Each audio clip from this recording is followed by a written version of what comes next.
Wabarakatuh.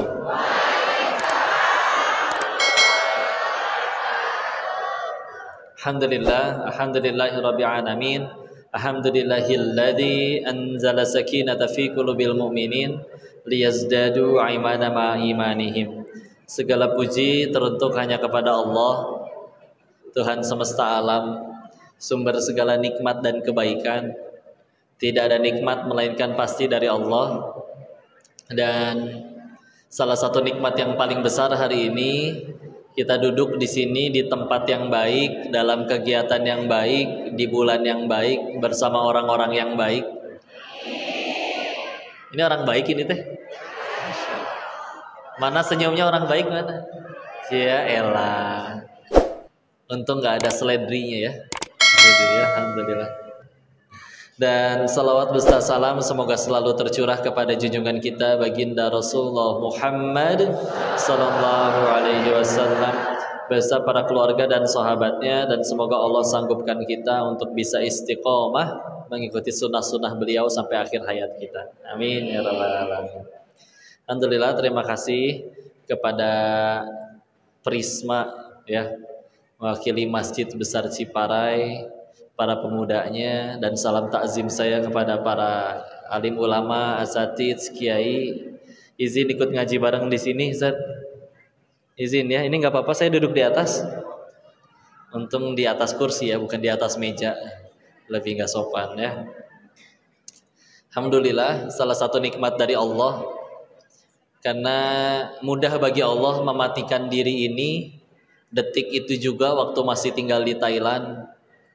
Tapi sama Allah diizinkan pulang, diizinkan belajar. Alhamdulillahnya kalau berdakwah itu syaratnya harus tidak punya dosa, maka yang boleh berdakwah cuma nabi ya. Dan tugas kita cuman menyampaikan, tidak mengubah manusia. Kalau manusia itu diberi kekuatan oleh Allah untuk mengubah manusia lainnya dengan pasti, maka harusnya satu dunia udah soleh seluruhnya berkat dakwahnya Nabi. Tapi enggak ya, orang jadi baik setelah ngobrol sama kita, Allah yang ubah. Orang mau seperti apapun selagi niatnya benar, caranya benar, tetap jadi amal soleh, enak ya. Dan enakan ngomongin agama sebenarnya, ya enggak? Ngomongin bisnis nih, kata saya yang benar tuh begini kalau pengen buka perusahaan. Kata saya begitu, kata orang lain belum tentu. Karena standarnya akal manusia bisa salah. Tapi kalau saya bicara misal, wahai hadirin, orang muslim wajib sholat loh, silakan yang berani ngebantah angkat tangan. Aman ya. Karena yang dibicarakan pasti datang dari yang maha benar. Tinggal kita memastikan yang diucap teh datang dari kebenaran, baik dari Al-Quran maupun dari sunnah. Ya. Dan yang penting ngajinya sukses. Gimana ngaji yang sukses teh? Ngaji yang selepas ngaji ini bukan yang langsung hafal semua ayat dan hadis yang dibaca di dalamnya, kurang. Meskipun keren ya tage. Tapi yang selepas pertemuan ini jadi tambah dekat kepada Allah. Sepakat? Bisa jadi ada yang jualan di depan bu, lagi sepi. Gara-gara sepi jadi kedengeran kita lagi ngobrolin apa di dalam. Pulang-pulang dia yang tambah taat, berarti dia yang sukses ngajinya. Daripada yang udah ada di masjid ini terus ngedengerin eta nanaonan kongko ngomong wae di payun. Ya. Yang diomongin ge basi lah, udah tahu semua. Pulang-pulang tidak mau tambah taat, berarti dia yang gagal ngajinya. Enak kan? Alhamdulillah ya. Maka izinkan kongko ini ngaji bareng ya. Biasakan kongko jualan handphone. Memang ngaji lah ya. Gimana nadanya? Silakan kakak, boleh tanya dulu aja. Tukar tambah boleh. Dimanapun nadanya selalu begitu ya. Alhamdulillah. Alhamdulillah, semoga Allah selalu merahmati kita. Nikmat yang besar dikumpulkan masuk ke dalam bulan Ramadan. Mudah-mudahan di bulan ini kita keluar dari bulan ini dalam keadaan sudah diampuni seluruh dosa-dosanya insyaallah. Amin ya rabbal alamin. Bentar, lihat dulu. Banyakan pemudanya, banyakan ibu-ibunya ini. Ibu, insya Allah. Karena ini nanti menentukan apa yang akan saya sampaikan ya. Kalau ibu-ibu bicara parenting penting, tapi namanya parents itu namanya suami sama istri ya. Ini saya berusaha husnuzon, apa satu suami bawa 3 istri atau gimana ini teh? Karena tetap aja banyakan perempuannya ya. Kalau dibawa ke pemudaan, nanti ibu-ibunya berasa muda lagi aja lah ya. Sesuai tema aja. Menjaga istiqomah untuk generasi milenial. Insya Allah. Maka ada satu ungkapan dulu yang pasti kita bahas ya. Dulu mendapat nasihat dari guru kami, mengutip dari ulama-ulama sebelumnya, istiqomah khairu min alfi karomah. Jangan khairu min alfi syahr ya, itu jadi surat Al-Qadr. Istiqomah itu khairu min lebih baik dari 1000 karomah. Keren ya.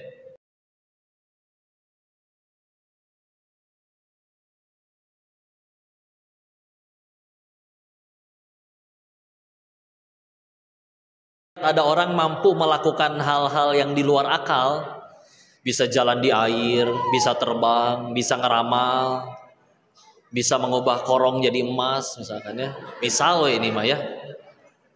Pilihannya cuma 2. Kalau tidak karomah, maka dia diganggu atau dibantu bangsa jin. Dah gitu aja. Ya. Apa saja? 1 karomah, 2 diganggu jin. Ya. Apa bedanya kok? Bedainnya gampang. Karomah itu datang dari ketakwaan yang luar biasa kepada Allah. Ya, soleh dia teh, ya. Maka misal nih, ada orang bisa ngeramal, bener ngeramalnya selalu bener. Tapi punten, nggak bertakwa, nggak sholat. Kalau perempuan tidak menutup aurat, maka pilihannya tadi diganggu atau dibantu bangsa jin. Terlepas dia tahu atau enggak. Ya. Karena tadi karomah itu datang dari ketakwaan dan ciri selanjutnya dia nggak bisa dilatih, nggak bisa dilatih. Brad tuh tahu-tahu Allah berikan kelebihan. Ciri selanjutnya lagi, kadang dia tahu, kadang ada yang tidak tahu. Kalau tahu pun pasti disembunyikan. Nggak pengen, ayo tonton nih, saya bisa terbang, saya bisa apa. Karena takut nanti orang yang imannya nggak siap jadi nyembah dianya, jadi kepada dianya bukan kepada Allahnya. Nggak mau ngerusak tauhid. Ya, nanti kita dari sini belajar juga esensinya tauhid. Ya, itu kalau karomah. Kalau dibantu jin, ya udah dibantu dengan tujuan tertentu. Karena tentu bangsa jin gak mau ngebantu cuma-cuma. Ya, bahkan punten izin ya, termasuk yang namanya anak indigo tahu? Ya, sama itu diganggu atau dibantu. Ya, itu kalau indigo. Kalau IndiHome internetnya itu. Masya Allah. Begitu ya. Kok kenapa emang dia ngeganggu? Sederhananya gini ya. Setan gak suka kita sholat, setan gak suka kita ngaji, setan gak suka kita beramal soleh. Dan juga sulit bagi syaitan untuk membuat kita beres ngaji ini langsung rame-rame ngerampok bank, susah. Langsung rame-rame ngerampok nyuri sendal orang, susah. Ya. Maka cara paling gampang bagi mereka untuk menggugurkan pahala kita, diganggu keimanannya. Lebih tepatnya ketauhidannya. Rukun Islam ada berapa? Yang pertama apa? Terus? Kalau ada orang yang ngelakuin nomor 2, 3, 4, 5, sholat, zakat, puasa, haji, tapi punten, nomor 1-nya syahadatnya, iman kepada Allahnya gagal, bisa jadi nggak keterima. Contoh, termasuk yang kecil-kecil. Alhamdulillah kepala saya, nyebut alhamdulillah tuh. Sakit kepala sembuh, memang ini bodrek teh dahsyat. Bukan. Kita sembuh gara-gara bodrek, gara-gara Allah, Bu. Mau dileg-leg 1 kardus itu bodrek, Bu. Nah, hasil. Kalau kasar ya dileg-leg teh ya. Aduh, hampura. Dan kalau di Bogor mah Sundanya gitu ya. Dan saya ngikutin pakai Sunda dikit-dikit. Dan saya pakai Mandarin, teteh lebih pusing nanti ya. Ya. Mau minum obat 1 kardus, Allah nggak kasih sembuh nggak? Ya. Termasuk misalkan, jangan foto bertiga, nanti yang di tengah mati duluan. Enggak. Yang moto bakal mati. Ya. kiri kanan yang nggak dipoto dia bakal mati. Ya. Cuma kan pertanyaannya yang penting matinya dalam keadaan seperti apa? Mati itu bukan bicara mati karena apa, tapi lebih tepatnya mati sedang apa. Nah. Kok matinya gara-gara COVID, tapi waktu lagi sedang sujud terakhir, husnul khotimah, aman ya. Pengen ke surga? Siap ke surganya sekarang? Hah? Tapi kalau dijamin pasti surga, masa nggak mau? Ya. Atau misalkan, kok meninggalnya mah di masjid, soleh atuh. Enggak, tapi pas lagi nyolong speaker katiban. Berarti sul khotimah. Yang penting sedang apa? Matak istiqomah teh biar standby kapan aja dipanggil teh siap gitu ya. Itu pada berdiri nggak duduk? Duh. Aduh ampura ya. Di atas masih ada? Keriling. Dikubah. Masya Allah. Maafin ya, capek-capek berdirinya pasti Allah balas dengan kebaikan yang lebih besar. Silakan. Langsung berdiri lagi. Masya Allah. Jadi gitu ya. Termasuk apa lagi? Lewat di tempat yang ada pohon gedenya, punten mbah, gak ganggu, gak usah. Beneran, jangan. Seolah-olah meyakini ada selain Allah yang bisa mencelakai kita. Enggak bisa. Kumpul semua tuh satu jin, satu planet bumi. Allah gak kasih izin, sehelai rambut pun gak akan jatuh. Ya, itu diganggu gitu ya. Karena cara mereka ganggu tuh begini. Ambil pelajaran dari kisah ini ya. Ada guru ngaji kami, dia ngaji pengajian keluarga, kumpul keluarga besar di rumah. Seiring berjalannya waktu, ada satu pemuda yang biasanya ikut ngaji, jadi nggak pernah datang lagi. Maka ditanyakan ke orang tuanya, si anak bunda itu kemana ya? Apa kuliah di luar kota, ngekos, jadi nggak pernah ikut ngaji lagi? Maka dijawab, ada itu di kamar. Di kamar, terus kenapa nggak ikut ngaji? Dijawab naon coba? Iya, dia lagi kemasukan arwah si kakek. Percaya tuh? Hah? Kan ditanya lagi kan? Itu taunya arwah si kakek dari mana? Karena ditanya apapun tentang si kakek dia tahu. Oh gitu. Maka yuk dijelasin ya. Orang meninggal ya. Atau lapar, nggak ada yang nyuguhin minum lagi. Nggak boleh ya. Orang meninggal nggak ada lagi yang namanya gentayangan. Udah lagi ripuh di alam barzah mikirin urusannya sendiri. Kalau soleh aman, tidur sampai hari kiamat. Kalau nggak soleh, nggak, boro-boro pulang, ya nyari ini tangan saya mana, nggak ada. Ya. Pernah dengar ada yang katanya kalau malam Jumat nggak baca Yasin, nanti keluarganya datang ke rumah ngelihat, anak cucu saya nggak baca Yasin, gitu. Izin mengkorek ya. Pernah ditanyakan ke guru hadis kami, ahli hadis, disebutkan itu hadisnya palsu. Baca Yasinnya mah silakan, mangga, terusin. Bagus namanya baca Quran mah ya. Tapi kalau meyakini kita baca Yasin gara-gara takut arwah simbah datang ke rumah, bukan seperti itu. Kita baca Quran karena Allah, udah gitu aja. Ya. Orang meninggal udah nggak akan nyari lagi orang yang keluarganya masih gentayangan nyariin tangannya, nyariin apanya, nggak ada, ya. Maka tetapi tidak menjawab, kok terus siapa tuh yang masuk ke badan si anak muda?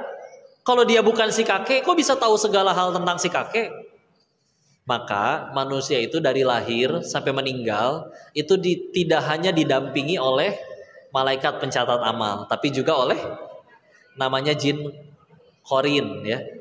Qorin itu dalam bahasa Arab sebetulnya artinya adalah sahabat. Tapi kalau dalam bahasa Arab sahabat itu ada 14 istilah yang saya tahu. Ya. Dari sodiqi, sahabatku itu sama, tapi berbeda nanti penjelasannya berdasarkan tingkat kedekatannya. Qorin adalah yang paling akrab, dia 24 jam nempel dari kita lahir sampai meninggal. Matak apal betul siapa diri kita, itu dia apal betul. Ya, sedekat-dekatnya manusia dengan manusia, contoh suami istri, tetap aja kalau ke toilet mah nggak ikut ya. Makanya lagi jongkok ngahajian, ayo semangat sayang, ayo. Gelehnya, seakrab-akrabnya juga nggak kayak gitu. Ya, tapi kalau Qorin 24 jam nempel, kita lagi sholat, kita lagi maksiat, dia ngikut. Makanya tahu segala hal tentang si kakek. Nah, tidak semua bangsa jin itu nurut sama Allah. Ada juga yang membangkang. Kalau dia tidak nurut, manusianya meninggal, gabut, bingung mau ngapain, ngegoda orang-orang setelahnya, biar nggak beriman kepada Allah. Sekarang apa yang terjadi dari keluarga tersebut coba? Tadinya ada masalah, sujud minta tolong kepada Allah, berdoa, sholat. Sekarang gara-gara semenjak si anak ini kesurupan arwah yang ngakunya si kakek, padahal itu jin korinnya si kakek, ya. Maka setiap kali ada masalah, keluarga ini bukannya sholat malah nungguin si anak kesurupan. Rusak nggak tauhidnya? Rusak. Ini penting banget. Udah mas sholat, udah zakat, udah puasa, udah haji, tapi meyakini kalau pengen toko saya rame nih pakai ini nih, datang ke simbah itu, ditaburin apa di toko pesaingnya. Enggak, tenang aja. Nggak ada lagi cerita keluar dari pintu kejatuhan cak-cak, wah sial nih. Enggak. Mau kejatuhan cak-cak satu RW mau sial lu. Sial tuh satu, bikin dosa nggak tobat, nah sial itu bakal diudak ku Allah. Ya. Kok itu kejatuhan cicak, padahal dia takwa, terus gara-gara kejatuhan cicak dia ditipu orang, nggak rugi, ditipunya jadi penggugur dosa atau meningkatkan derajat di sisi Allah, tambah dekat sama Allah, nggak rugi. Kalau standar rugi untung kita masih selalu duit, nah bukan itu, ya. Karena hilang motor bisa jadi rezeki. Gara-gara hilang motor jadi tambah banyak rajin ke masjid, tambah banyak sholatnya, itu nikmat. 10 koruptor, 1 ketangkep, dia ngambek, masa teman saya yang 9 gak ditangkap? Tapi akan ada hari di mana yang ketangkap itu berkata, alhamdulillah ya Allah saya yang ditangkap. Jadi kenal Islam, jadi tobat. Teman-temannya sampai kaya, sampai mati masih kaya gara-gara korupsi, ripuh di hari akhirnya itu. Ya. Beruntung bisa, ya, nggak rugi sama sekali. Yang rugi itu tambah jauh dari Allah, itu baru rugi. Naik gaji, naik jabatan, tambah jauh dari Allah, nah itu teh musibah. Ya, jadi standarnya bukan apa yang kita suka sekarang, tapi apa yang Allah suka, udah gitu aja, enak nanti ya. Jadi itu dia yang karena penting banget ini tauhid ya. Kita bicara tauhid bisa jadi jawaban dari segala permasalahan. Ada pemuda setiap malam tahajud selama 6 tahun mendoakan si fulan untuk jadi jodohnya. Nah, misalkan ya. Di tahun ke-6 akhirnya dia datang kok. Tapi buat bagi undangan nikah sama yang lain. Ajib ya. Rugi enggak? Enggak, jawab pakai tauhid. Yang kusembah dan kuminta ialah Allah. Ia yang paling tahu dari miliaran wanita yang mana yang paling tepat menggandeng tanganku ke surganya Allah.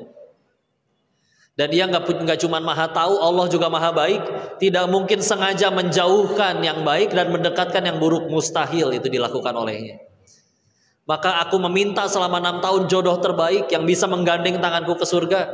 Tahu-tahu yang kuminta nikah sama orang lain, sederhana. Kata yang maha tahu dan maha baik, orangnya bukan dia. Udah selesai. Kok saya pengen dapat jodoh? Katanya minta ke Allah. Tapi enggak tuh dinikahin sama orang dia. Gara-gara orang yang lain datang beliin mobil buat dia, dia jadi mau. Aman, berarti dijauhin sama Allah dari yang buruk. Karena kita mencari yang menggandeng tangan kita ke surganya Allah. Bukan yang menggandeng tangan kita ke showroom mobil. Ngapain? Ya. Ripuh ya. Masya Allah. Ininya dijaga ya. Karena bismillah, kalau itu yang sudah terpatri dalam hati, masalah apapun. Bapak-bapak ditanya ku si ibu, Pak. Nyesel gak sih nikahin Neng? Nah, jawabnya naon? Nanya naon sih? Nah, jangan gitu ya. Jawab pakai tauhid. Gimana jawab pakai tauhid? Sama kayak tadi. Neng, istriku, embeb, yang embeb, sayang, cup-cup wow ya. Sebelum menikahimu aku melayakkan diri di hadapan Tuhanku, memohon pasangan terbaik untuk menggandeng tanganku ke surganya Allah.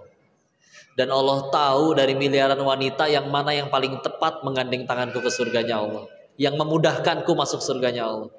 Dan dia juga maha baik, pasti mendekatkan yang baik, tidak mungkin menjauhkan yang baik. Maka ketika akhirnya aku memohon, aku meningkatkan takwa, sekarang engkau yang jadi pasanganku, sederhana. Kata yang maha tahu dan maha baik, engkau yang paling tepat menggandeng tanganku ke surganya Allah. Tidak ada penyesalan. Oh, jenatan. Meskipun hawa nafsuku berkata, tuh di luar sana ada yang lebih langsing, tinggi, putih, langsing, kayak bihun lah pokoknya ya. Insya Allah. Naksir kasih bapak. Sekretaris di tempat kerja lebih muda, lebih cantik, naksir kasih bapak. Sederhana. Kalau kata Allah mereka yang terbaik, pasti mereka yang jadi pasanganku. Kenapa malah kamu?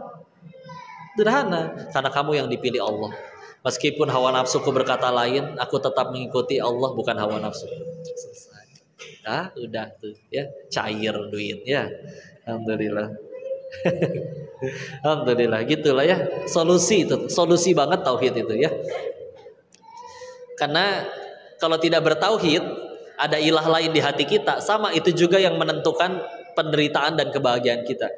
Sederhana ya, contoh. Kok dia sholat, tapi ketinggalan sholat nggak pernah nangis, kehilangan jabatan baru dia nangis-nangis, berarti ilah di hatinya adalah jabatan. Selesai, udah. Kok dia sholat, tapi ketinggalan sholat nggak pernah tuh nangis, giliran akhirnya kehilangan uang baru nangis, berarti ilah di hatinya duit. Sampai dijadiin iklan bu waktu itu bu. Ya, ada ibu-ibu sholat duha, ditelepon, ada telepon rumah berdering ya.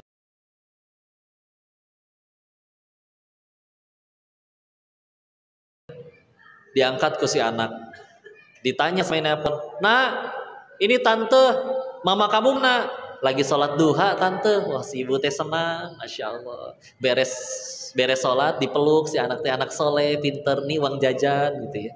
Besoknya si ibu kasihkan nonton, sholat asarnya setengah genep. Ya, nelpon lagi tetangga, nah ini tante, mama kamu mana? Udah gemeteran si ibu ya, gempernya. Lagi sholat asar tante. Hah? Jam 5:30 sholat asar. Beres sholat itu si anak, kamu ngapain ngomong kayak gitu? Hah? Coba, bingung gak si anak? Ya. Kalau sholatnya bukan karena Allah, bisa jadi itu terjadi ya. Karena kalau sholatnya untuk dipuji makhluk, maka ini hati-hati ya.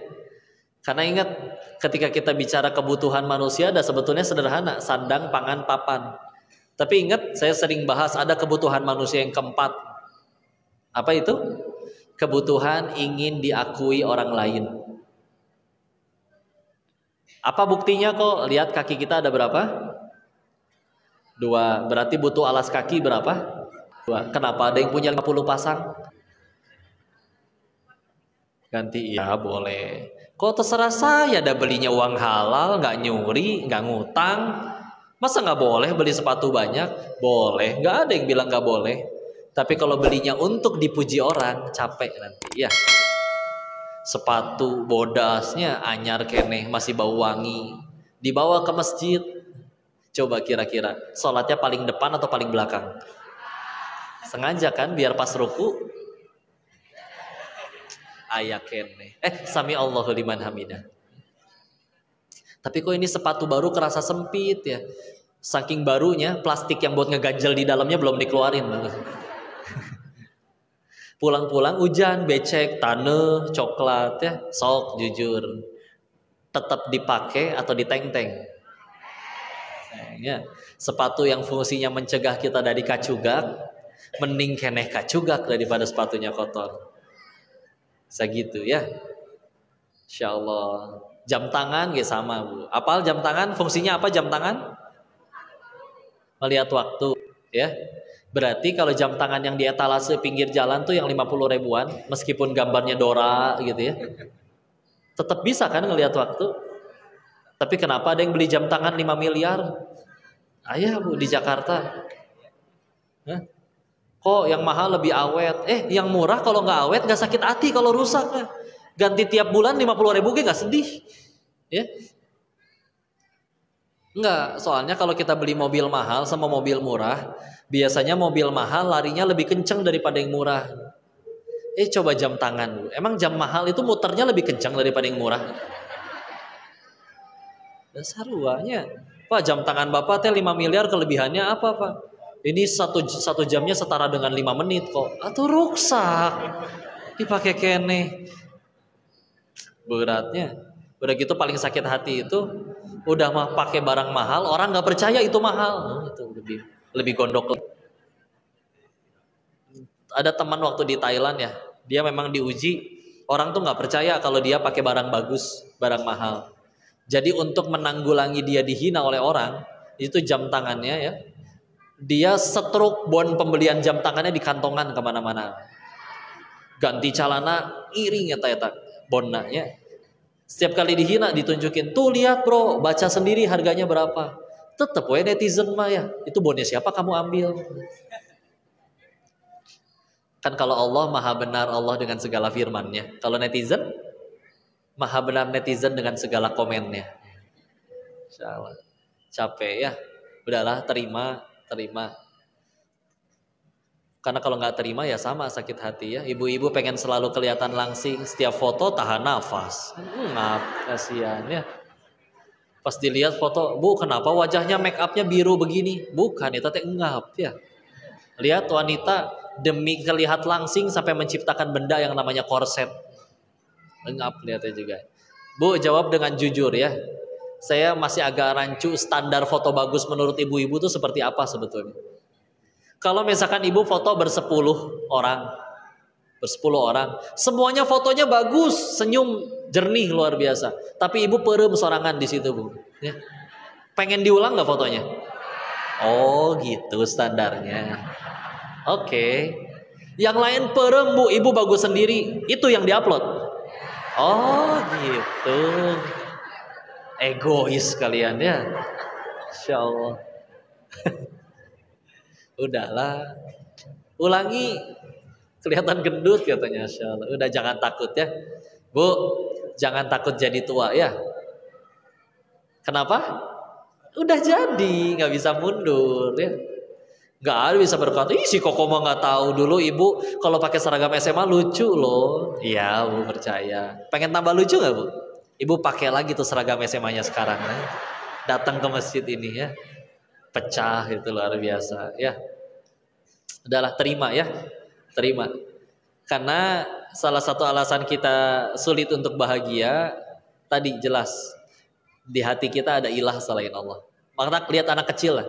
Kebayang mukanya anak kecil, senyumnya, ketawanya. Itu senyum-senyumnya gak pernah mikirin token di rumah udah bunyi-bunyi kan. Senyum-senyumnya gak mikirin cicilan kan. Anak teman 5 menit kemudian ibu. Yang berantem ibu. Nah kamu habis benjol sama dia. Anak kecil mah sederhana. Benjolnya udah gak sakit, dia punya mainan yang aku suka. Selesai. Kita sama anak kecil uangnya banyakan mana bu? Banyakan kita, banyakan anak kecil. Banyakan kita. Kecuali anak kecilnya Rafathar ya, beda. Kita sama anak kecil pintaran mana bu? Kita. Tapi kenapa kita lebih sulit bahagia daripada anak kecil? Hah? Bukan masalah beban. Ibu dapat beban, ibu itu bebannya itu pilihannya dua. Kalau nggak gugurin dosa, semakin tinggi derajat di sisi Allah. Tambah dekat ibu gara-gara beban itu bu. Ya. Kenapa anak kecil lebih bahagia dan kita lebih sulit bahagia? Kalau pengen jujur, anak kecil itu belum punya pesaing Allah di hati mereka bu. Kita makin gede, mulai kerasa bu. Gini ya rasanya punya duit teh enak. Gini ya rasanya punya jabatan teh enak. Gini ya rasanya terkenal teh enak. Itu menjadi pesaing Allah di hati kita. Allah udah disaingi di hati, Allah turunkan kegelisahan. Karena bahkan itu bisa jadi standar kebahagiaan kita bu. Percuma gaji 20 juta sebulan. Saya mah baru bahagianya nanti kalau rumahnya udah segede gitu. Percuma gaji segini, saya mah bahagianya nanti kalau rumahnya udah, mobilnya udah sebagus dia. Enggak, kita dulu bisa tuh bahagia tanpa itu semua. Kenapa makin gede makin sulit bahagia? Ada ibu teh lahir nggak langsung segede gini ibu tuh, orok dulu kan? Ya udah, ya. Berarti kita pernah seperti anak kecil yang bahagianya tanpa batas. Tapi makin gede, makin kita biarkan ada pesaing Allah di hati, makin sulit bahagia. Sok mangga, tercapailah misal pengen punya emas 1 gunung kok, dikabul kok Allah, pasti pengen gunung emas.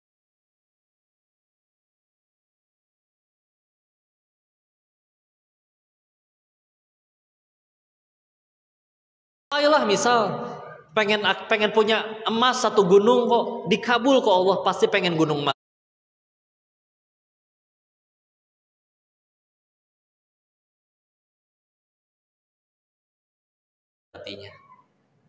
Ada gitu orang soleh asli terus berkata, ah hanjakalnya hirup tenang kieu enakan diazab jika nama. Enggak ada. Sob. Meskipun orang ketika akhirnya dia mendapat ketenangan itu, dia kehilangan jabatannya dulu, kehilangan uangnya dulu, enggak ngeluh. Tapi ada orang kaya ngeluh, ada orang terkenal ngeluh. Padahal tadinya kita kira itu teh sumber kebahagiaan. Betul? Allah di hati udah cukup ya. Dan juga menyadari salah satu alasan kita paling sering menderita adalah karena mengakui hal-hal yang sebetulnya bukan milik kita. Contoh ya, Al-Baqarah 156, alladzina idza asabathum musibah qalu inna lillahi wa inna ilaihi rajiun. Sesungguhnya kami ini hanya milik Allah dan akan kembali kepada Allah. Berarti jangankan duit di rekening ibu, mobil yang di luar, motor yang di depan, ini tangan nempel sama kita kalau kata yang punya mesti lepas duluan, lepas tuh Bu. Lepas. Bukan punya kita. Tapi kan kok orang kalau kehilangan sedih? Enggak. Contoh ya, nanti pulang motornya hilang Bu, sedih nggak? Sedih, nggak apa-apa manusiawi.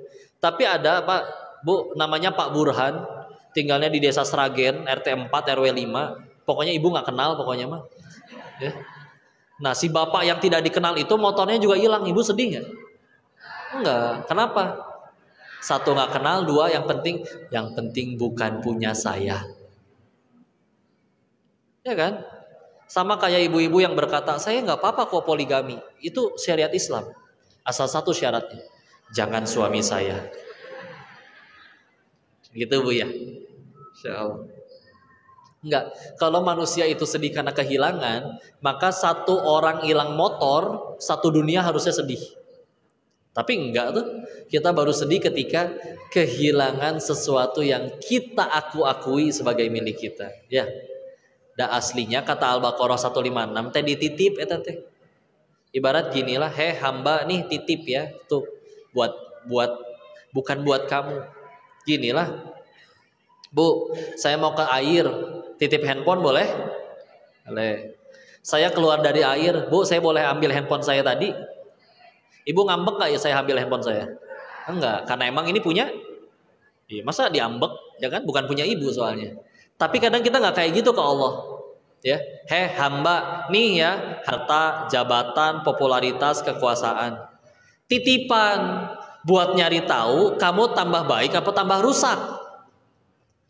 Tambah rusak, tambah jauh dari Allah, jadi sombong gara-gara jabatannya, jadi sombong gara-gara hartanya. Diambil ke Allah sama yang punya. Pas diambil kita nggak terima, ini kan punya aku, ini kan aku rintis puluhan tahun. Gimana tuh nggak sedih? Bukan punya dirinya, tapi di aku.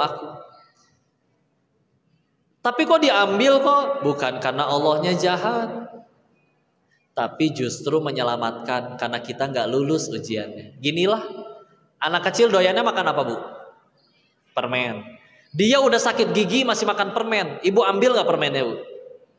Ambil. Si anak berkata ketika permennya diambil, jahat si mama, beli gelang emas baru aja bisa. Ya, permen nggak dikasih, jahat si mama. Ditanya si ibu oleh tetangganya, Bu, ibu ngambil permen si anak karena benci atau karena sayang? Saya nggak pengen si anak sakit gigi lagi. Sama, kita ketika diambil oleh Allah, bukan Allah benci. Bisa jadi kita nggak lulus ketika dititipin itu. Ya, udah tenang ya. Sok lasing istiqomah ya. Masya Allah. Karena ketika ini yang ada di hati kita, insya Allah lebih mudah buat istiqomah. Ya. Memang bicara istiqomah tadi sampai disebutkan kan istiqomah khairu min alfi karomah, karena memang kalaupun ada orang punya 1000 karomah tadi kata ulama, dia bisa terbang, dia bisa ngeramal, dia bisa lain-lain, tapi dia tidak istiqomah, itu ya. Apalagi kalau gara-gara karomahnya dia ngerasa akunya yang hebat, bukan Allahnya. Nah, bahaya. Ya. Karena bagi ya tauhid itu udah penting banget, udah fundamental banget. Terus kita biarkan itu lepas padahal badan tetap sholat, tetap bayar sedekah ya. Tapi tauhidnya tidak ada dalam hati, ya udah bisa jadi nggak ada nilainya. Ya. Di kitab Riyadhus Shalihin karya Imam An-Nawawi, di situ ada salah satu hadis bercerita Nabi itu berkata kepada para sahabat, nanti ada orang 70.000 orang yang masuk surganya tanpa hisab. Ya. Maka ditinggal sama Nabi. Sahabat yang tadi ngedengerin ngobrol. Kira-kira siapa ya 70.000 orang tersebut? Nih Bu, kira-kira Bu, kalau kami berikan info ada orang yang masuk surga tanpa hisab, kira-kira apa amalannya Bu? Ada yang bilang ahli sedekah, ada yang bilang ahli tahajud, ada yang bilang ahli Quran. Tahu pikiran sahabat di zaman itu Bu? Kan ditinggal sama Nabi. Sahabat kan ngobrol kan? Di hadis disebutkan yang pertama kali terucap dari lisan para sahabat, siapa ya si 70.000 orang tersebut? Mereka bilang kayak gini, kayaknya mereka adalah orang yang terlahir dan beriman kepada Allah sampai akhir hayatnya. Tauhid tuh. Ya. Karena memang sahabat di zaman itu banyak yang mu'alaf, gak langsung beriman kepada Allah. Kan dulu penyembah berhala kebanyakan. Ya. Jadi bagi mereka ketemu orang yang dari lahir Islam tuh wow banget gitu bagi mereka. Ya. Udah gitu bertauhid sampai meninggalnya. Bagi mereka itu keren banget.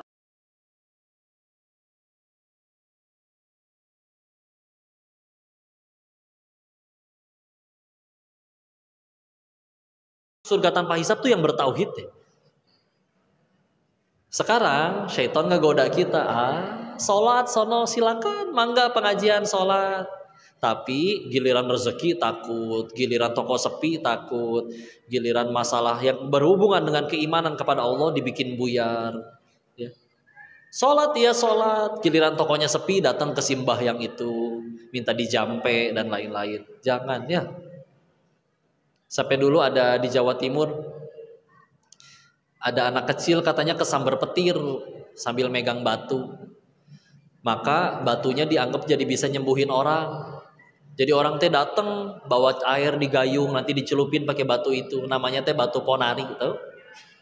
Jadi kalau airnya udah dicelupin pakai batu ponari, namanya jadi ponari sweat katanya.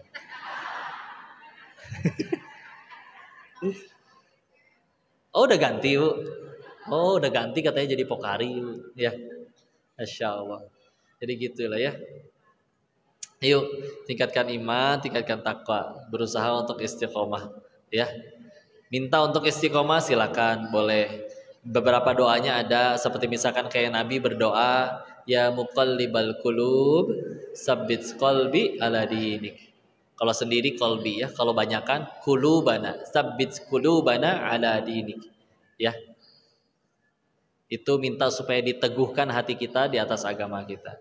Kalau dari Al-Qur'annya boleh di Quran surat ketiga Ali Imran ayat ke-8. Surat ketiga ayat 8. Rabbana la tuzigh qulubana ba'da idh hadaitana wa hab lana min ladunka rahmah innaka antal wahhab. Itu minta supaya diistiqomahkan kita, diteguhkan dalam petunjuk Allah setelah jangan dipalingkan hati kita setelah diberi petunjuk oleh Allah. Jadi tetap berada dalam petunjuk. Ada lagi doa yang lain, Allahumma farzuqnal istiqomah. Ya hai Tuhanku, berikan aku rezeki untuk bisa istiqomah. Jadi dari cara berdoanya aja udah jelas ya. Mereka menyebutkan bahwa istiqomah itu rezeki. Farzuqnal istiqomah. Ya, minta rezeki berupa istiqomah. Makanya kadang bagi kita teh rezeki teh transferan ya, duit, cash, mobil gitu ya. Enggak, bagi mereka bisa istiqomah teh rezeki luar biasa Bu. Dari cara doanya aja beda ya. Allahumma farzuqnal istiqomah. Ya. Silakan mangga. Sama paling jagalah lingkungannya. Yuk, kalau kira-kira dengan lingkungan itu kita masih diajaknya jauh dari Allah terus, bukan dimusuhin, bukan. Jaga jarak dulu, ya. Ada yang istilahnya uzlah. Kalau dulu Nabi uzlahnya menyendirinya masuk ke dalam gua Hiro. Sampai akhirnya terima wahyu. Kita sekarang nggak usah nyari gua, Bu, ya. Nyari gua di mana? Di Ciparaya ada gua tuh.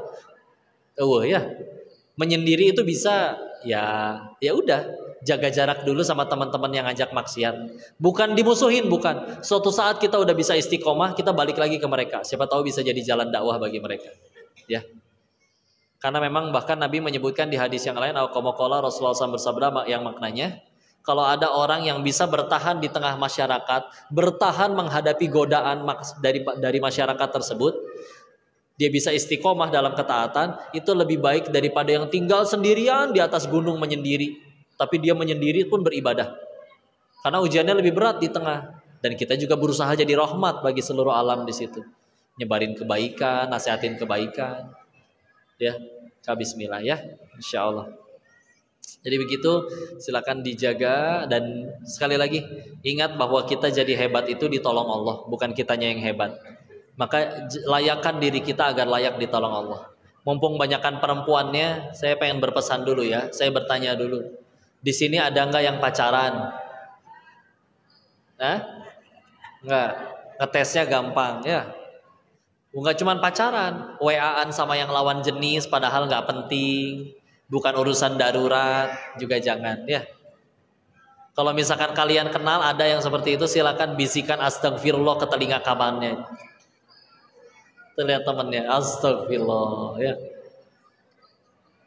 Beneran ya. Di dalam Islam itu wanita dimuliakan, mulia pisan. Sampai disuruh ditutup. Orang bilang wanita paling mulia katanya Ratu Inggris, bohong.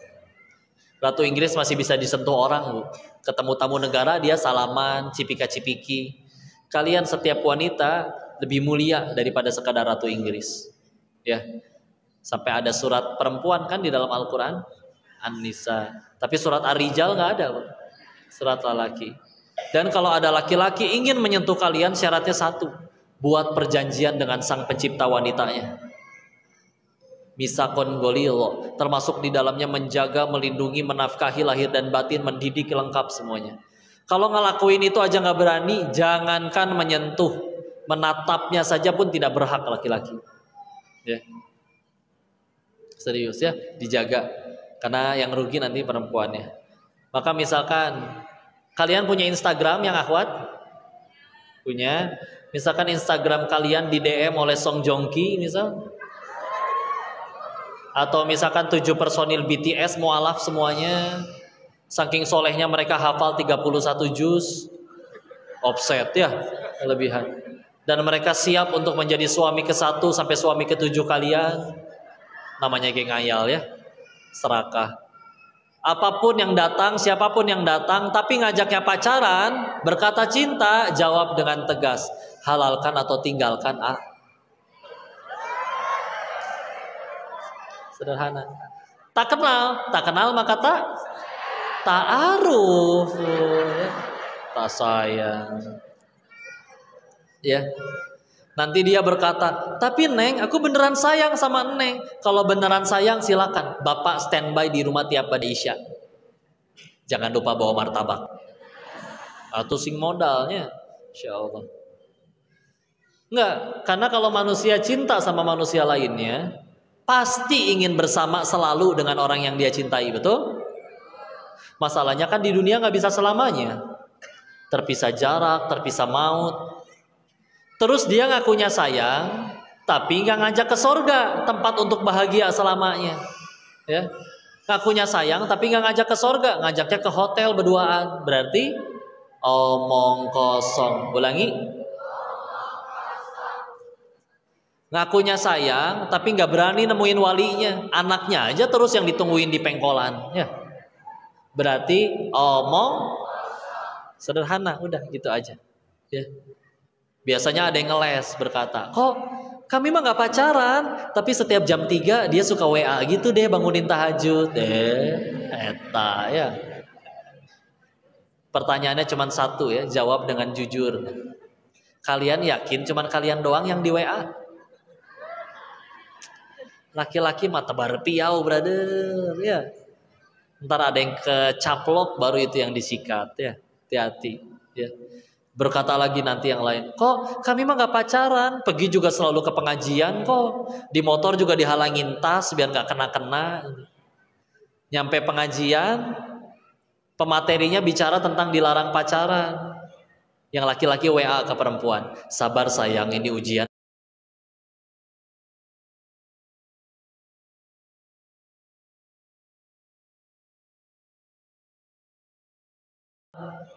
Yang laki-laki WA ke perempuan, sabar sayang, ini ujian.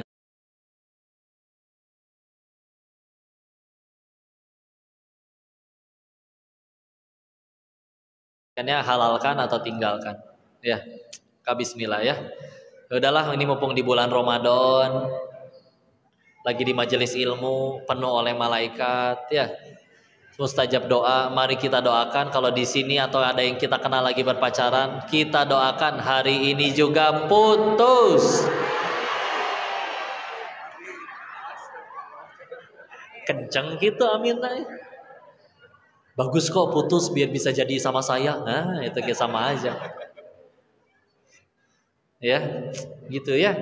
Sok ya, tingkatin takwa, bismillah berusaha istiqomah, jaga lingkungan. Sama satu paling terakhir ya.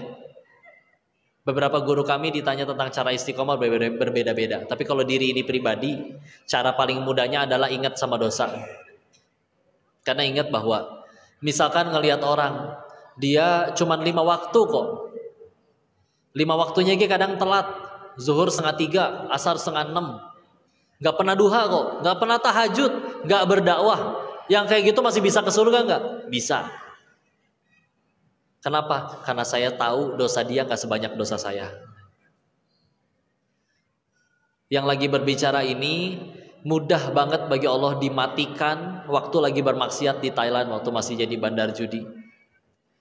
Tapi Allah malah kasih kesempatan ketemu dengan guru-guru, bisa belajar ngaji, kumpul di masjid dengan orang soleh-soleha. Terus diri ini pengen males-malesan, gak pengen ningkatin takwa, gak pengen ngapalin, gak pengen ngaji, gak pengen berdakwah, ngerasa gak tahu diri di hadapan Allah. Udah bagus ditolong Allah, mudah Allah matiin detik itu juga. Dikasih umur bukannya dipakai buat kebaikan, malah males-malesan. Kita sendiri gak suka kan sama orang gak tahu diri. Maka jangan biarkan kita menjadi orang yang tidak tahu diri. Kok? Tapi jangan segitunya tuh orang lain gak sholat duha, gak dakwah, gak tahajud. Iya, dia mah gak punya dosa sebanyak saya. Saya dengan dosa sebanyak itu layak gak masuk surga? Kalau gak ningkatin amal. Maka setiap kali pengen futur teh malu. Ya, balik lagi. Tapi kan koko udah tobat ya, tapi gak pernah dapat SMS selamat tobat Anda telah diterima. Kalau ada seneng saya Bu, di screenshot, pasang di status ya. Gara-gara dipajang di status, rianya nggak jadi diampun ke Allah ya, rugi. Jalah gitu ya. Itu sama paling terakhir wisata rohani ya.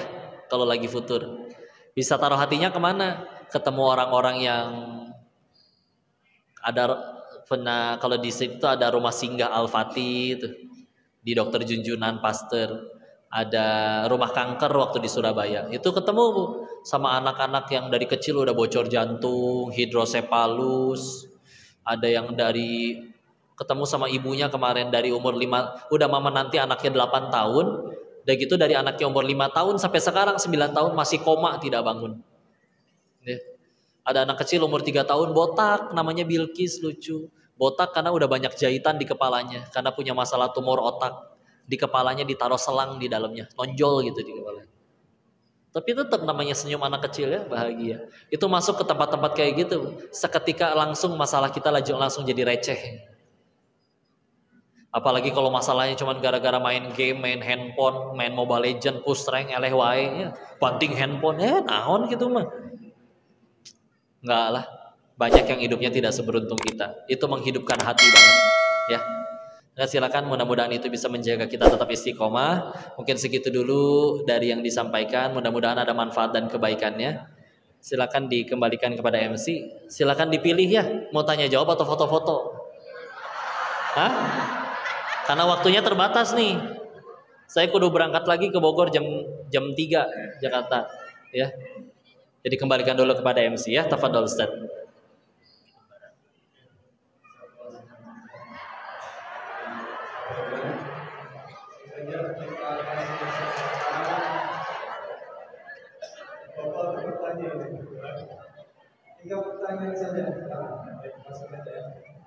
Ini 1, itu 2.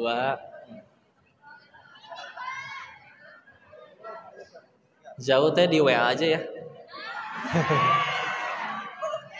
Mangga.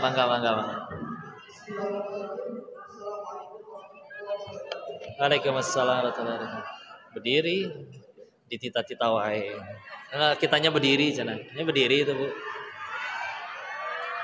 Nama saya Firdaus, saya mau bertanya terkait kan temanya menjaga istiqomah bagi generasi milenial. Jadi sedikit bercerita, saya waktu SMA 2 tahun ke belakang saya punya sahabat, saya punya teman dan sahabat yang mana mereka itu senantiasa bareng dalam kebaikan. Ya. Bahkan mengadakan kajian bareng, sholat bareng, bahkan suatu ketika kami bareng sehingga dia mulai lanjut bareng. Tapi setelah kami berpisah setelah SMA, kami dipisahkan oleh pekerjaan dan saya melihat bahwa sahabat-sahabat saya itu ya mungkin tidak istiqomah. Di antara mereka yang meninggalkan sholat, bahkan pada hari Ramadan ini pun saya lihat di grup WA itu diperlihatkan sahabat-sahabat saya itu mulai bahkan tidak puasa. Nah, bagaimana kiat-kiat saya itu ya untuk menjaga keistiqomahan mereka dan juga bagaimana untuk memasukkan yakni tauhid tadi sebagai landasan perubahan bagi mereka semua. Mungkin itu saja yang saya tanyakan. Assalamualaikum warahmatullahi wabarakatuh. Baik, Waalaikumsalam warahmatullahi wabarakatuh. Langsung dijawab dulu ya. Pertama, kalau ngelihat yang seperti itu, yang harus paling pertama muncul dalam diri kita itu syukur dulu. Alhamdulillah bukan saya yang tergelincir maksiat. Ya. Yang kedua, pastikan bahwa ya Allah, jika Engkau mau bisa mereka yang taat, aku yang maksiat sendiri. Maka kita yang bisa taat sejatinya bukan karena kitanya yang sudah istiqomah, jago, hebat, tapi Allah yang tolong. Itu pegangan dulu buat di hati. Ya. Sisanya, kalau misalkan ternyata ketemu dengan seperti mereka lagi, maka jangan sama sekali dianggap jadi mereka mengaco, tidak konsisten dan yang lain-lain. Tapi setiap kali ketemu manusia itu yang paling pertama kita pikirin adalah gimana caranya aku dapat pahala dari mereka. Karena kalau ketemu yang kayak gitu kita jadi punya ladang dakwah. Mumpung kenal, mumpung dekat bisa ngingetin. Kok dia malah ngambek, tugas kita bukan bikin mereka kagum, tapi buat Allah suka. Mereka jadi baik itu Allah yang ngubah, mereka tidak jadi baik selagi niat kita benar tetap jadi pahala di sisi Allah, nggak ada ruginya. Dakwah itu baru jadi berat kalau kita mewajibkan orang harus soleh gara-gara setelah ngobrol sama kita, nggak bisa. Kita nggak bisa bolak-balik hati orang. Ya, maka kalau ngelihat yang kayak gitu yang mesti kita lakuin ada 3. 1, dakwahi. Tadi sudah diingatkan ya. Kalau kita benar-benar tidak kenal dan dakwah itu nggak harus di mimbar ya. Ajak ngobrol duaan, misalkan lagi ada waktu senggang. Kalau lagi bukan bulan puasa boleh kita traktir ngajak makan. Ya, dakwahi. Itu bisa jadi dakwah. 2, doakan. Karena kalau kita mendoakan orang lain, malaikat mendoakan hal yang sama untuk kita. Sama tadi yang paling penting yang ketiga adalah jaga hati tetap bersih. Ya. Karena manusia yang paling rugi itu adalah yang maksiat orang, kita gagal jaga hati. Kita gibahin sampai bulan depan. Yang maksiat malamnya tobat nasuha diampun ke Allah. Kita gagal jaga hati masih digibahin sampai bulan depan. Yang maksiat orang yang dosa sampai bulan depan kitanya gara-gara gagal jaga hati. Itu paling rugi benar-benar. Makanya di awal diawali dengan perasaan seperti itu dulu. Ya Allah, kalau Kau mau bisa mereka yang taat, aku yang tidak taat. Supaya kita jadi nggak pernah ngerasa diri kita lebih baik. Ingat kata Imam Ghazali, salah satu dosa besar yang paling tidak terasa adalah ngerasa diri ini sudah aman dari azab Allah. Karena kita ngerasa sudah punya amalan lebih banyak dari mereka, wallahu alam. Apalagi kata Allah, Quran surat 35, surat Fir, ayat 45 terakhir pas pojok kiri atas sebelum Yasin. A'udzubillahi minasyaitonirrajim. Bismillahirrahmanirrahim. Walau yu'akhidullahu an-nas bima kasabu ma taraka 'ala dhahriha min dabbah walakin yu'akhiruhum ila ajalim musamma. Apa kata Allah? Kalau sekiranya orang bikin dosa kontan azabnya datang detik itu juga, kata Allah tidak tersisa satu makhluk bergerak yang bernyawa pun di muka bumi ini. Kosong. Kenapa kita masih ramai kayak gini? Allah nungguin tobat kita. Kalau ke diri ngelihatnya kayak gini, ya Allah, kalau aku punya dosa, apakah aku layak diampuni? Layak. Karena kalau Allah mau, mudah matiin kita detik itu juga. Kenapa kita masih hidup? Allah nungguin tobat kita. Kalau ke orang, balik sudut pandangnya. Ya Allah, kok dia maksiat nih kok ada buktinya.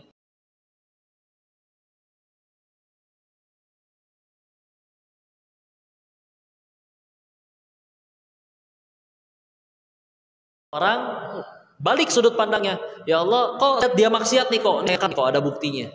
Sederhana, kita tinggal tanya, yang kamu lihat maksiat masih hidup sekarang? Masih sih. Maka sederhana, kata yang bumi, aku masih kasih dia kesempatan. Apa?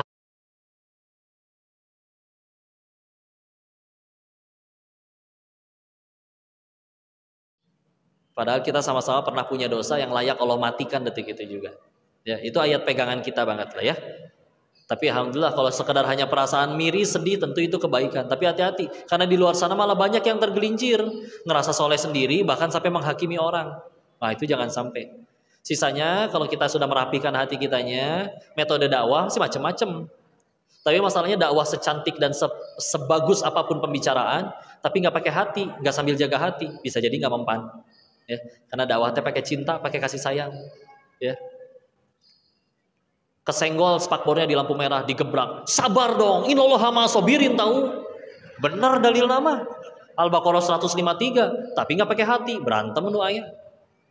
Ketemu orang yang berdosa misalkan, kita negornya kayak gini misalkan, wahai ahli neraka, selamat dibakar ya. Coba, orang pengen jadi baik apa pengen nonjok? Nonjok, pakai hati ya. Insya Allah ditraktir, dijaga, dibayain, disentuh hatinya ya. Bismillah lah. Masalah orang berbuat baik atau tidak, dari awal mah kita nggak pengen jadi baik di mata makhluk, tapi baik di mata Allah. Setiap kali ketemu yang kayak gitu, Allah berarti sedang mengizinkan kita punya peluang dapat pahala dakwah dari mereka.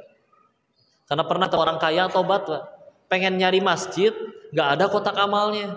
Nyari panti asuhan, ditolak karena donaturnya udah terlalu banyak. Nyari ke lampu merah, nggak ada yang minta-minta, stres dia Pak. Ya Allah, engkau segitu tidak inginnya aku berinfak di jalanmu. Apakah aku tidak diampuni gitu, sampai ngerasa sebegitunya. Ini kita udah ngaji, ketemu sama yang perlu diajarin ngaji. Karena pahala dakwah ya teh. Ya. Jangan dianggap ini ya. Maka tentu bismillah ini kudu justru harus benar-benar kita rangkul. Karena sebetulnya yang perlu sentuhan dakwah tuh yang memang belum ke masjid sih sebetulnya mah ya. Ya bismillah ya. Sisanya jaga hati tetap bersih, minta tolong terus kepada Allah.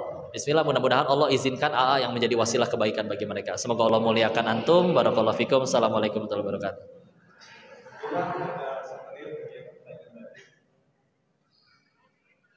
Masya Allah, keren itu teteh itu tuh tadi. Nah.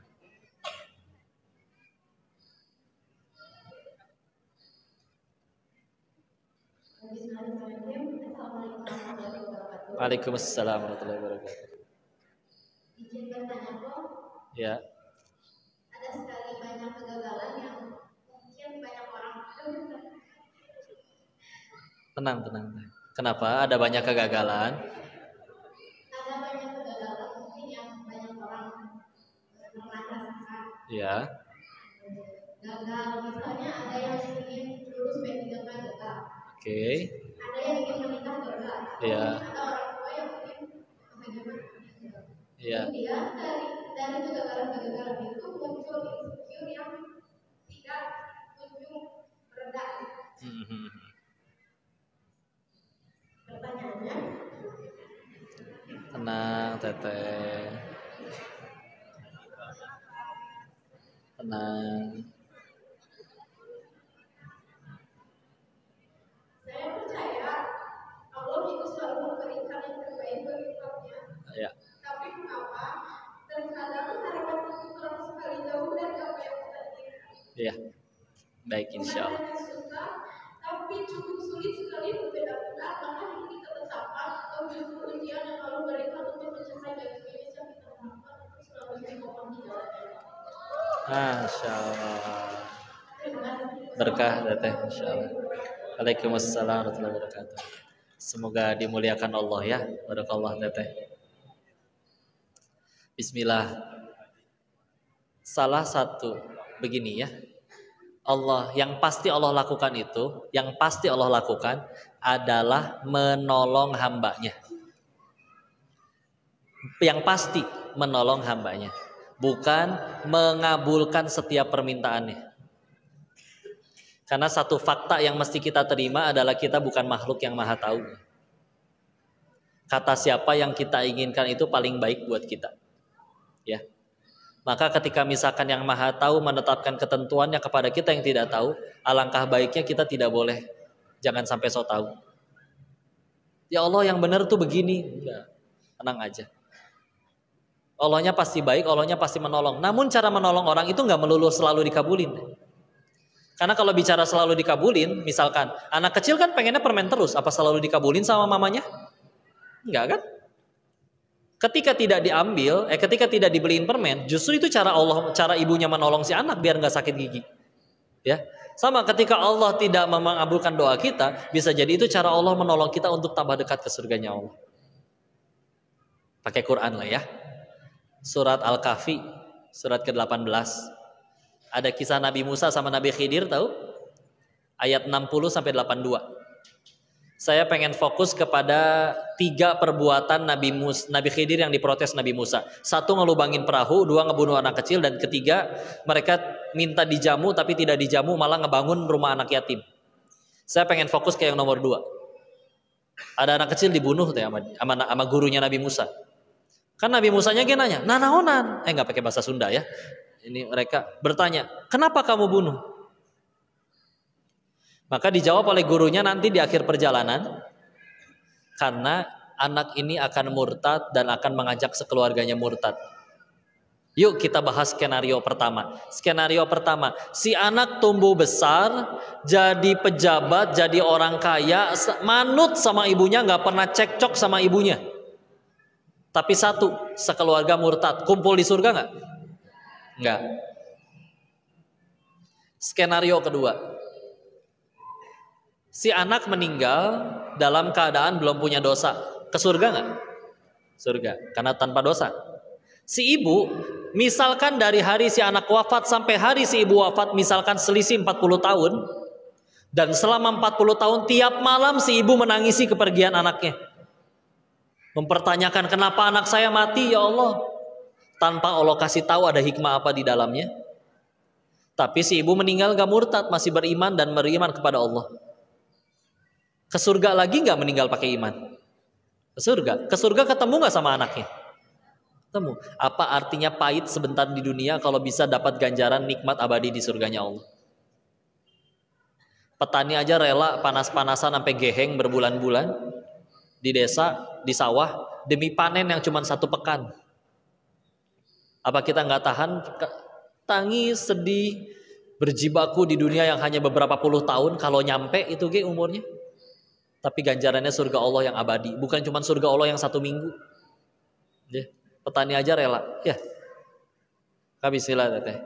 Kepahitan apapun yang sedang dialami, satu hal yang mesti kita tahu, itu cara Allah mendekatkan kita ke surganya Allah. Karena Allah tahu hal yang paling kita inginkan pasti surga. Izin ya, silakan kalian memikirkan apa yang paling kalian inginkan.